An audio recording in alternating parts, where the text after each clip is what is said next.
aux États-Unis, et surtout ceux qui vivent dans l'État de l'Ohio. En ce moment même, les Haïtiens sont en train de marquer l'histoire de l'Ohio avec des résultats positifs qui surprennent même les autorités.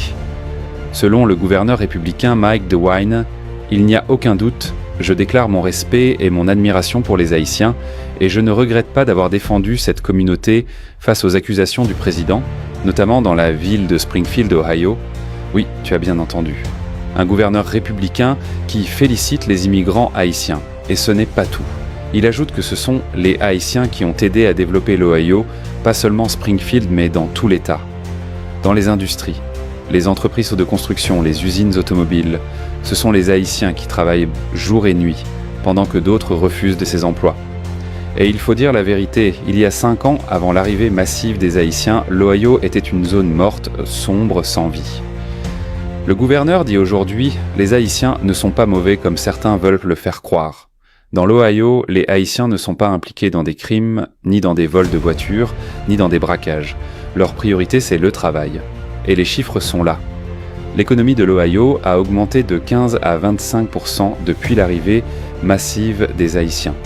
Les maisons sont louées plus vite, les voitures se vendent mieux, les entreprises recrutent, et beaucoup disent clairement, ce sont les Haïtiens qui tiennent nos équipes. Aujourd'hui encore, beaucoup d'immigrants haïtiens commencent à déménager vers l'Ohio à la recherche de stabilité, de travail et de respect. Parce que, soyons clairs, ils font des métiers que beaucoup d'Américains ne veulent pas faire. Et c'est justement pour ça que les entreprises s'inquiètent. Parce que le TPS haïtien arrive à expiration en 2026. Et si cette main-d'œuvre disparaît, c'est toute une partie de l'économie locale qui sera en difficulté. Mon conseil à la communauté haïtienne, continuez à montrer l'exemple. Continuez à travailler avec discipline, fierté et dignité. Ce que vous êtes en train de construire aujourd'hui, c'est votre légitimité pour demain. Par votre comportement, vous changez l'image des immigrants. Et personne ne pourra vous enlever ça. Et si tu veux poser tes questions à un avocat gratuitement, va maintenant sur legalus.info. Message fort pour tous les immigrants haïtiens aux États-Unis.